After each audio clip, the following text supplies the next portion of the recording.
We are discussing power of allyship in advancing women leadership. Leading the discussion, Amrita Tripathi, founder, Tap-In, and former head Content Partnerships, Twitter India. Thank you so much. And again, to the audience, it's incredible to have all of you here on a working day. It's incredible to have our speakers here in the middle of a hectic week, so thank you all. I will say, this is Monika's new book, which I'll be getting signed, but do pick up a copy if you can. Let's talk mutual funds.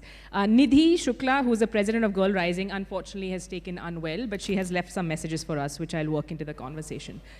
As you just heard, from Keshav, from Dr. Suri, when we talk about allyship, and maybe moving to this new nomenclature, Keshav is suggesting we move from allyship to accomplices because we need to move to the next level of I think, walking the talk for all of us.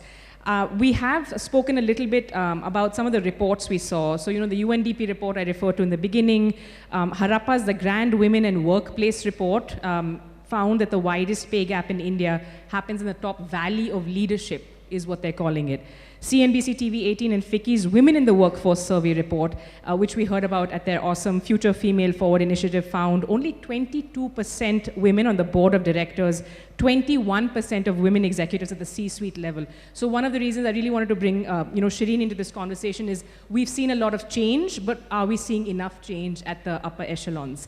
We've long heard about the broken pipeline problem.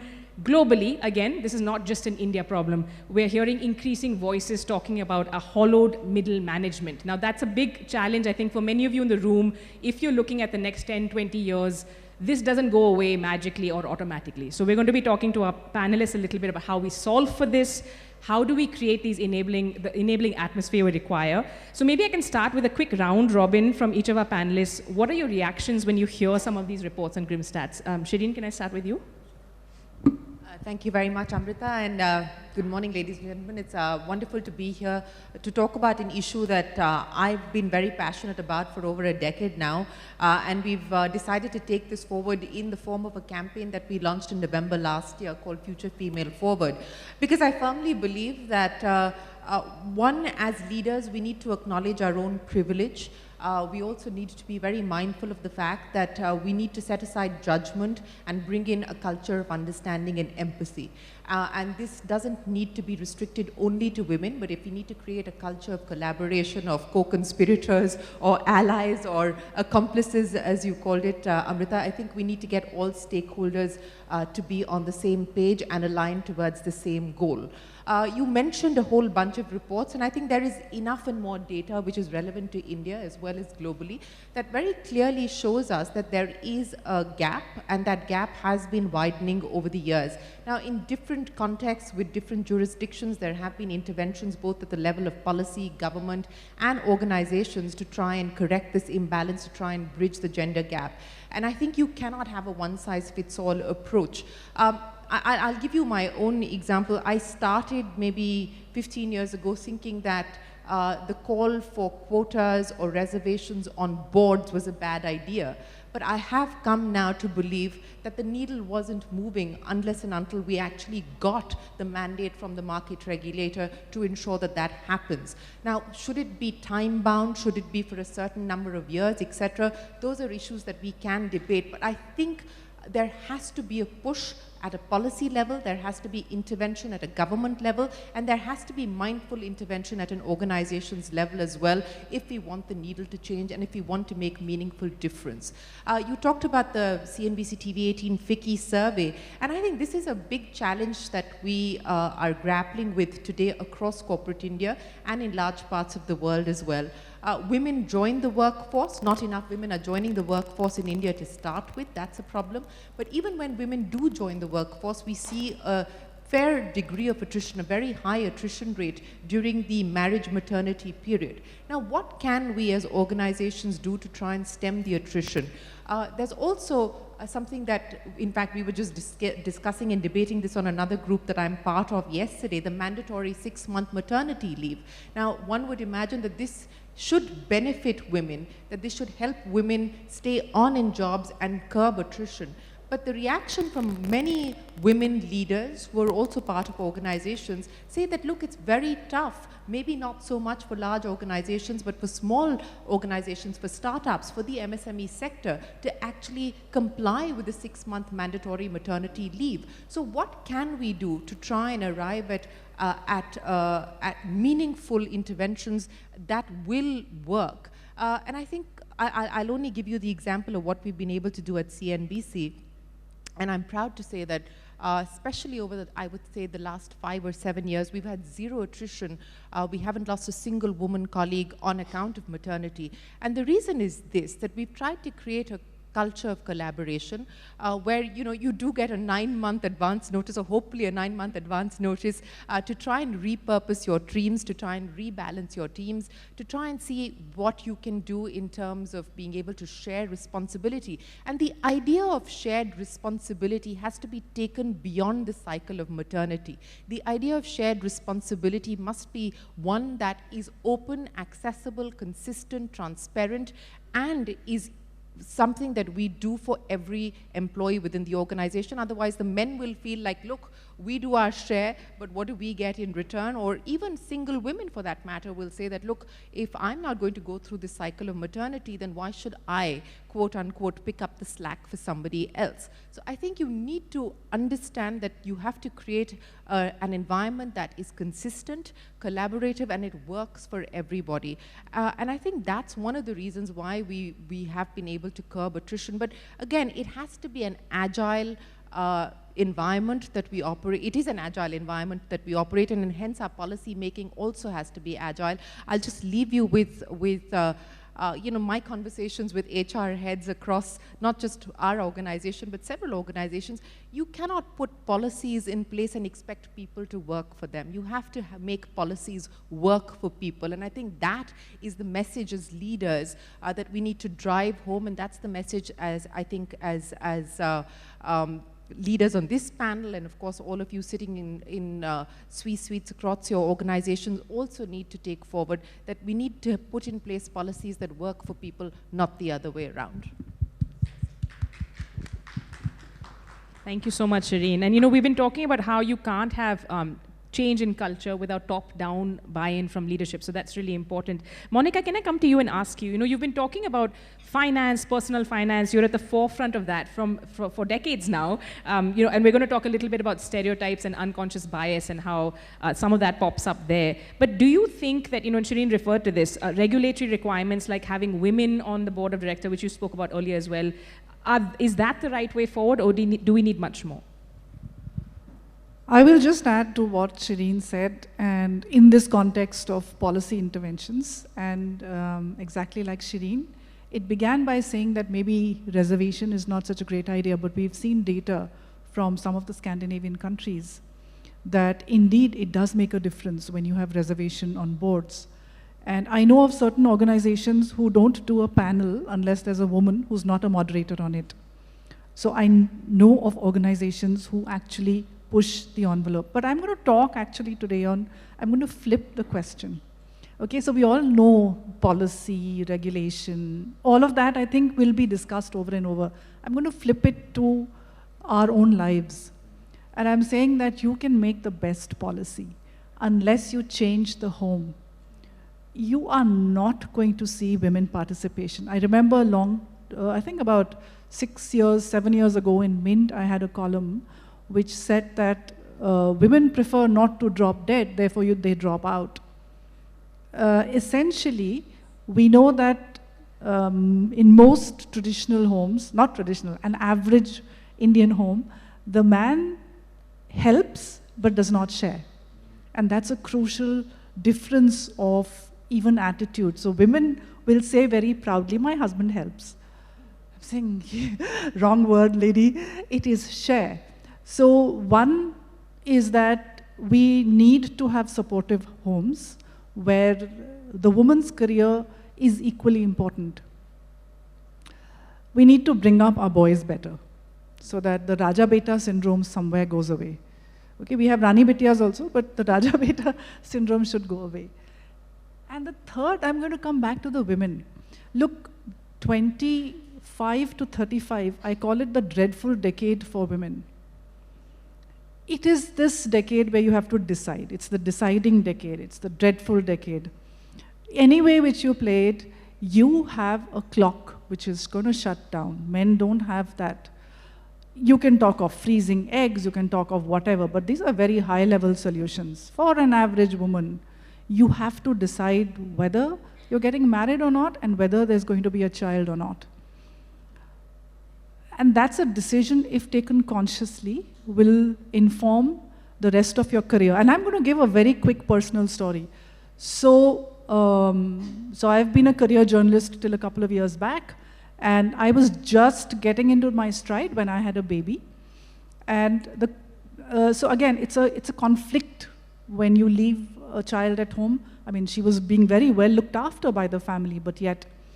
So I wanted to quit and look after the baby. My husband, who earned just 2,000 rupees less, said that, no, since you earn more, let me quit. And then we flipped the story to say that she's just a year old and she prefers to have the mom at home. So I quit. But I took a conscious, rational decision. And in the 7 years that I sat at home, I reskilled myself. I did everything which I could to keep the career alive in whatever way I could. So I think it's also up to the women to make these choices, not treat this as a sacrifice. I did it not for her, I did it for myself. And then if you decide to have a family, and it depends whether the man gives it up or the woman, it's really, or not at all. And that's a choice. So what you fight against is guilt. I have not breastfed, so my baby is falling sick. I mean, seriously. So you've got to get over, if you plan to have a family, you get over being in guilt. I didn't make cupcakes. Okay, so you bought them, big deal. So you have to program your mind to say, am I going to constantly be less because I chose to be a full corporate person? I want to go for the CEO position, and I'm going to do all that it takes. I will over-invest in help. I will be nice to my mom-in-law. I'll be nice to my parents. I will get their help. I will create this structure at home which allows me to have late nights, to have calls at home, or I decide that it is important for me to be at home with my kid, and I'm okay not to rise to leadership position. So I think I'm going to flip this and say, no matter what the outside can do, you've got to fix it inside of how far you want to go. And if you want to go that far, fix your home so that you have the ability to do it. And I will just say, I mean, adding to that, it's not just for those of you who are married, about to get married. And I think extending what Monika is saying, for the men in the room, look at your homes as well. And I'm going to embarrass completely my brother and partner, Suren and Abhishek. Thank you for being amazing. I think a lot of us, yes, you can see them there. They show up for a lot of these kind of things that we do and have bought into the vision of tap in, but also the mental health site. The Health Collective is something we set up 7 years ago when people were saying people will not want to talk about mental health. You cannot talk about inclusion. Indians are not comfortable with these conversations, and I've always had the support of folks saying, okay, we buy into what you want to do, just be pragmatic and practical about how you do it. I do want to ask the audience for a show of hands. I'm going to talk to you about stereotypes, biases, and ask Shivraj to jump in because he's transitioned from a career as a journalist. He talks about professional development. He's a coming out coach. He's an executive coach. But first, keeping you on your toes, I hope you had your coffee already, guys. How many of you heard the following biases about women that were not good at leadership? Hands. Thank you.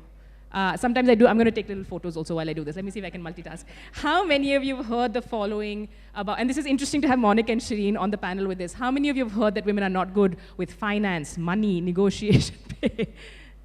Yeah, there we go.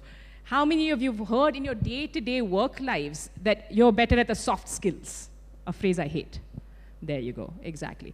Thank you, and thanks for participating. Shivraj, can you talk to us a little bit about what it actually means to be an ally or accomplice with Keshav sitting right there? What is allyship actually? It's catching on, Keshav, sorry. What does allyship actually mean, and why is it important for us to go beyond the optics of saying, hey, I'm a mental health ally, hey, I'm an LGBTQIA ally? I think we need to go beyond allyship to be actual advocates. So to call out when you hear all the biases that we put our hands up for, and stand up and say that's wrong, and support people who, because you know, when I meet women especially, when I'm coaching with them, imposter syndrome is reality. So the change has to happen at the individual level. There has to be people who reach across the aisle and say, right, that's a stereotype, you need to stop saying that. And you need to call out behavior, conversation, and also actions both at the individual, organizational, and systemic level.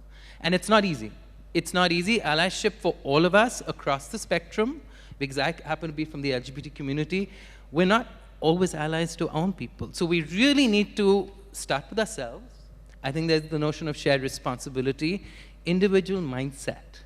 And I think the mindset is where it begins. Because remember, most of our time is spent at work, but we also bring our unconscious bias from our cultures, our societies, where we come from, who we are. And I'm going to put something very disruptive across. I worked in organizations led by women. Sometimes women at the top need to be allies. Because I've worked with women who are very powerful, but do not like to share the space with other women. And we really need to change all those sort of norms before we get to allyship the way we really have to make it out to be. Yeah, no names. Thanks, Shivraj. We heard there from Shivraj, and I think that this is something that we need to acknowledge as well. And I've been sort of thinking about why is that the case, and I read, I can't remember who wrote this article, but it was interesting because I think that that addresses what Shivraj just spoke about, that very often you have women leaders at the top, and one would imagine that they would try and then create a culture that would encourage other women to move up the ranks and so on and so forth. But very often we've heard that women are not actually allies for other women. And one of the reasons is this deep sense of insecurity, that there's only limited space at the top for women, and hence it becomes this battle of women against women, saying if there's only 2 or 3 women who can actually make it to the top, then I've got to ensure that I'm that one and there isn't anybody else. So it is also this sort of perpetuation of this culture of insecurity where the women feel most vulnerable, and hence you've sort of created this business of women going after other women, and it becomes versus as opposed to and. And I think that's something again that we need to be mindful of, and we need to say that look, there is enough space, and we need to create a culture of meritocracy where, I mean, you know, it would be naive to say that organizations or even individuals are gender agnostic. We're not, because we do carry our unconscious biases, but more and more, can you remove discretion, and can you really bring in ways of trying to reward, encourage merit? And I think that has to be an ongoing process. Again, there's no magic tools. It's not a waving of the wand that will ensure that that happens, but you need to call out that behavior, and you need to ensure that you're also mindful of your own behavior and your own patterns as leaders as well. And I think one thing, you know, for all of us in the room, right, this is not about us sitting on a panel. We will have a Q&A, so please keep your questions and comments handy in a little bit. I think that one thing we noticed is that we all have these unconscious biases. Those of us who have been lucky enough to do these trainings or had the privilege of actually working for organizations that really invest in that, you will be surprised at what some of those biases are, which is why it's incumbent upon all of us to actually also look in the mirror. Nidhi from Girl Rising had actually shared that 2 things, that when confidence is not cultivated early on, women in adulthood have far less aspirations. So one of the reasons we want to have incredible leaders up here through the day, what G20 Empower is trying to do, is to show you that all you need is an enabling atmosphere. Shreyasi is joining us later this afternoon from Harappa Education, and she says, for example, echoing something that Monika said, which is that we need to learn how to articulate our ambition. Maybe everyone doesn't need to or want to be a CEO, but you should feel comfortable saying, I want that corner office. And Shereen, I'm going to come to you with that actually. I think it was 12, not to date ourselves, but maybe 12 to 15 years ago, I did an interview with you where we talked about the media, and we were talking about, you know, when you look at a newsroom in India, touch wood, actually a lot of them look, the gender representation is quite fantastic. And you said the big difference is when you move from the newsroom to the boardroom, you were actually the only woman in the boardroom. What's changed? I'm not in the boardroom. Well, that was, you should be in the boardroom. As a managing editor, what has anything changed in the last 10 years if we look at your industry? Not so much. I mean, in terms of newsroom representation, I think, you know, you will see it across newsrooms. There are many women in leadership roles, perhaps not at the very top. I think that still continues to be a challenge, but you'll see women on air and so on and so forth. So there, I think there's representation. I think the challenge becomes in management. And I think, you know, which is not to say that the media is any different from across sectors that we are seeing at this point in time. It is that breaking into the management roles where you find that it's less and less women. So I think that it's also one of the biases that we deal with, and one of the stereotypes that we deal with is that, look, women are great at execution. So if you want to get the job done, give it to a woman. But when it comes to decision making, let the boys handle it. And I think that culture continues to persist across different industries at this point in time. So execution, yes, the women will be put at the forefront in terms of being able to execute, but decision making continues to be, to a large extent, a male preserve, so to speak. So yeah, you know, so yes and no. I think media representation, and I think it would be unwise to sort of, even within the media, to have one take, because I think for the English-speaking media, the situation is very different. For regional media, the situation, even in terms of representation in the newsroom, forget leadership roles, is very different. So we need to be mindful of that as well. So why, Sam Hill, are you not in the boardroom? I'm going to come to you with that as an aside. Monica, can I ask you, you have been having conversations across the country at various forums like this, but also one-on-one. When you talk to women across the board, what are some of the things that have changed? What are some of the things that have to change? My conversations are largely to do with money and women having the confidence to control their own money.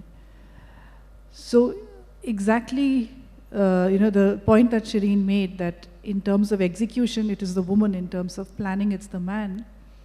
There's a mirror reflection of this in finance, where the women are great at managing household expenses, but the minute the thousands become lakhs and crores, it's the man who takes the big ticket long-term decisions. So a lot of my conversations are to build the confidence of women, and I tell them that if you can manage an extended Indian family, you can jolly well manage finance, okay? Because it isn't tough. The financial sector wants to make it tough and opaque and jargon-filled so that they can sell you their nonsense products. But it's actually very simple. If you can drive, if you are a scientist, if you are a lawyer, if you're a doctor, if you know you're a professional, you're a homemaker. That's the most responsible job in the whole wide world, according to me. To be a responsible homemaker, to bring children up.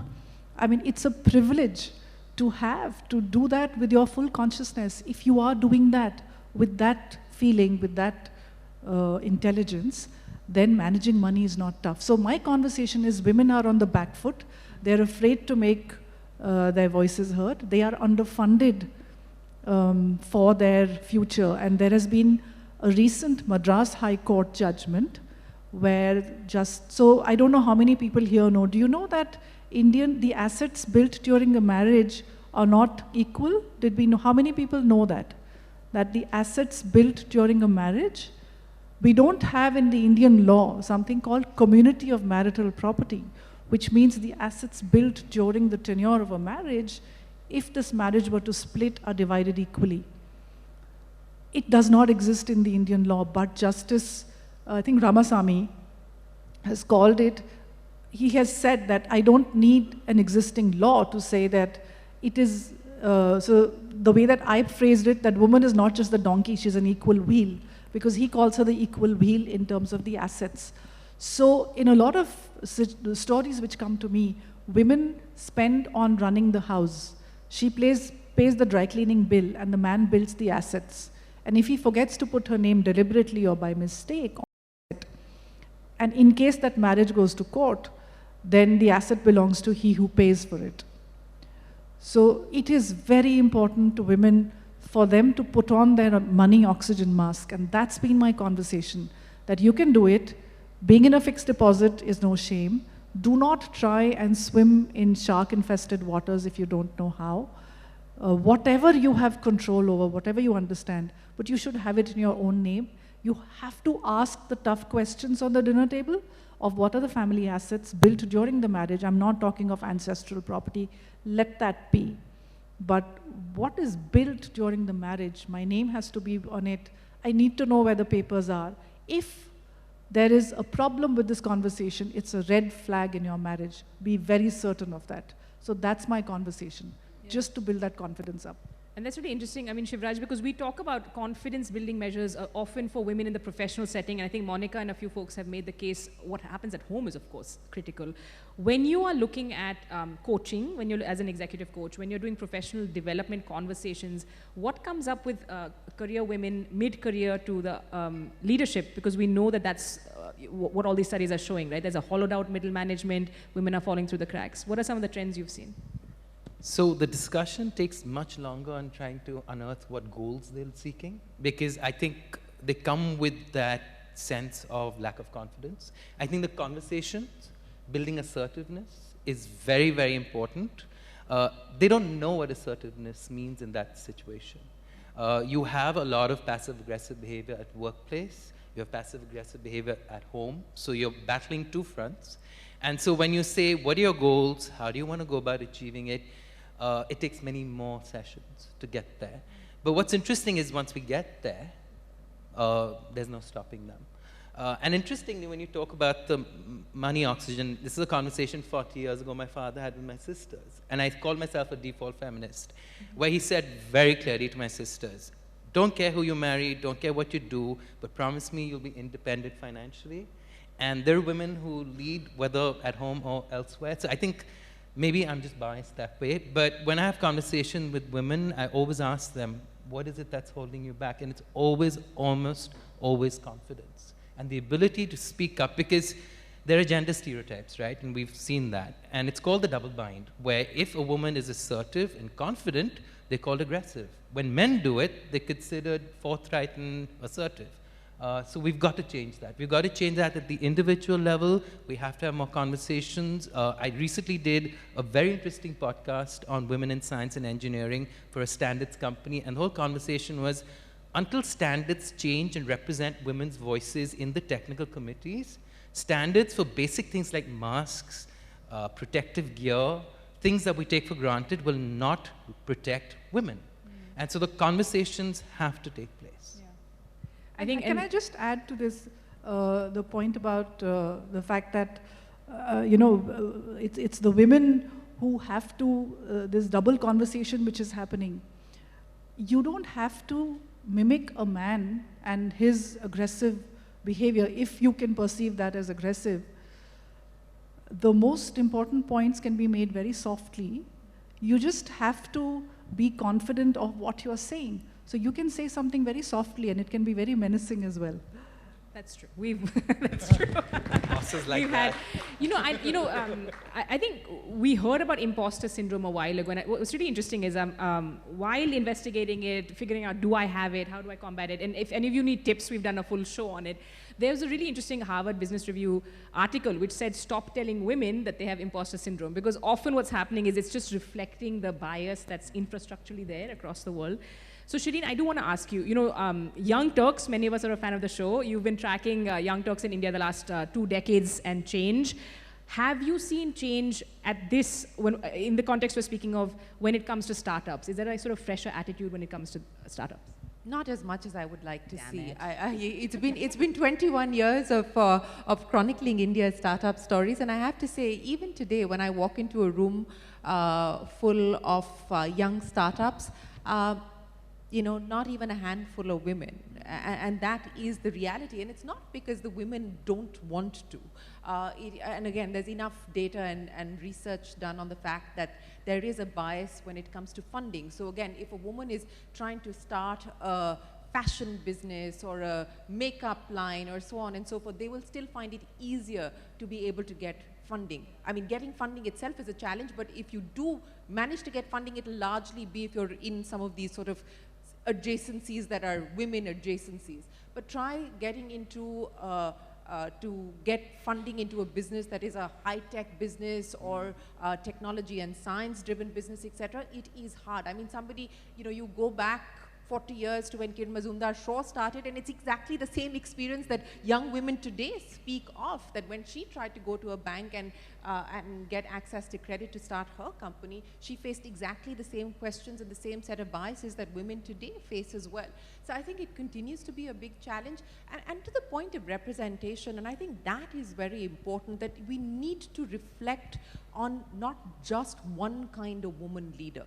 It's not just the woman CEO. It's not just women in finance, which is what we saw happen in India for a large part of the sort of women leaders journey. I think it's important for us to show women being represented across science, across technology, across the civil services, across the armed forces, across education.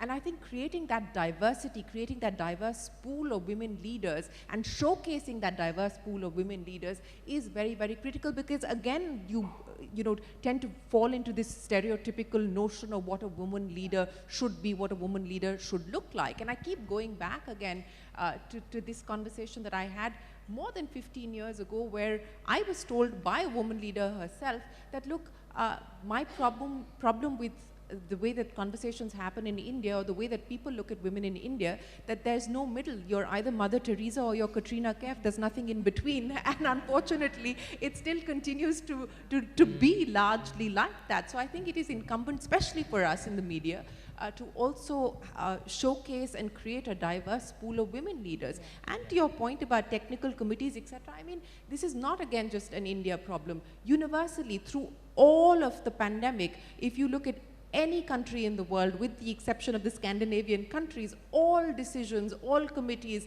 policy decisions were taken by men. There was no women anywhere taking any of those decisions, making any of those calls. And so I think it's important for us to bring in, forget parity, bring in some balance as far as some of these roles and some of these functions are concerned. And we've heard about meritocracy, and for those of you who are, again, leading teams, managing teams, none of us are sitting here saying, that there should be either just virtue signaling. None of us are saying just by virtue of someone's gender, should they be getting a position. But we are saying competence is table stakes. This is the new thing I've come up with today.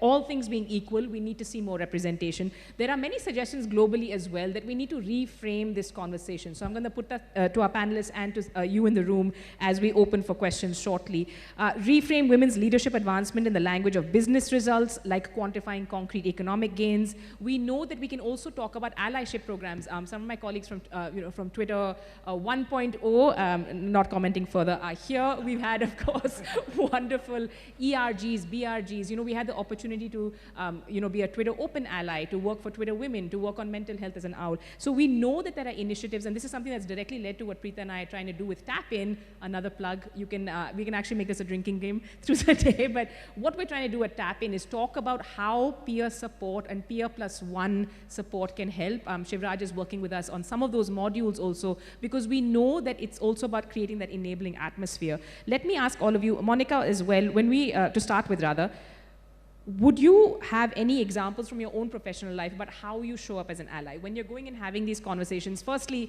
and we alluded to this earlier, when having you talking about personal finance, that was actually groundbreaking in its own way, and it sounds like not that much has changed also in the last couple of decades. So when at least I think of allyship, I'm thinking when I was a leader of the team in different organizations, it really wasn't about a man or a woman. I felt that it defines you as a person whether you are supportive or not. So I find it a little difficult to distinguish between a person on my team, whether he's a man or a woman, in terms of the support. So my leadership qualities, or the way that I used to run my office, was that it's a meritocracy, and I'm blind to who you are, but if there is a situation, and men have equal number of situations. I cannot tell you the kind of conversations that I have had supporting and just counseling men in my office, or through all kinds of strange issues. So I would just say it's a personality type which either will see another person as a threat, man or woman, or you are trying to build people up. So to that extent, but just to take it forward, I find that putting something formally where an unknown, you become the mentor to an unknown person, I'm not so certain how successful that is, because my sense of empathy, my sense of wanting good for a person on my team was because I understood where that person was coming from. I have worked with that person, and it really mattered to me that person sort of, grew to his or her own full potential. So I have a little bit of a doubt. I'm not so certain I would accept an unknown person to mentor. I'm happy to do conferences, to talk to women in a group, but a one-on-one becomes an intrusion on my time, and I don't know who the other person is. So very honestly, I'm not certain that this can be solved at an individual level, that you create this program and somebody's attached with you. I've had a person asking for my entire address book. Yeah. No, I don't want to give that to you, I'm sorry. Yeah, I've also had people come up in the past and say, thanks for being a mentor, and I was sort of like, oh God, I didn't even know I was your mentor, so that's a challenge. But Shivraj, more seriously, how do people show up as an ally? And for folks in the room, whether you're freelancing, independent, setting up your own startup, or leading a team, how do you create that kind of enabling space in a workspace?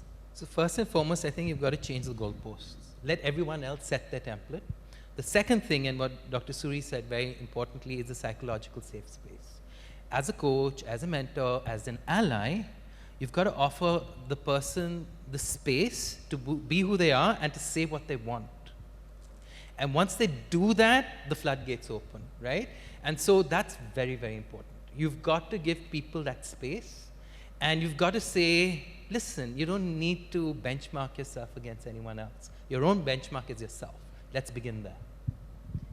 Shereen, in terms of leading a team, creating that safe space, as you said, and fantastic numbers in terms of the zero attrition due to maternity, but how do you show up then? How do you encourage your team to show up for each other? Because it's not only about mentorship, but also that peer support.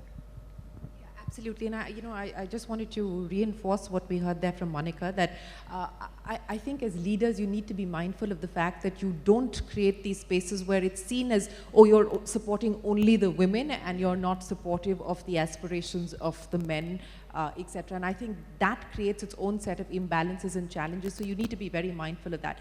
I think it's important to create a listening culture. As an organization, you need to have the ability to listen to what people have to say and then act on it.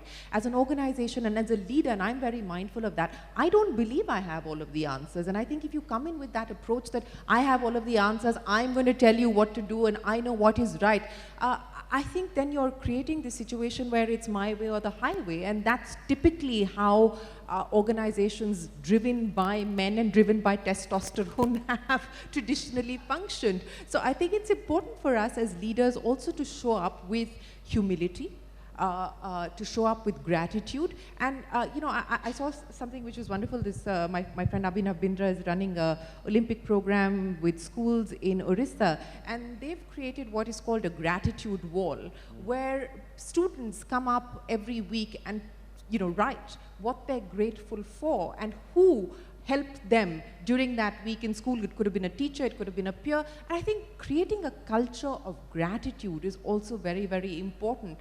And again, to the point that, very often, and this is again messages to HR folks who are designing policy, sometimes you think that you're creating policies that will help the women, but they're actually counterproductive.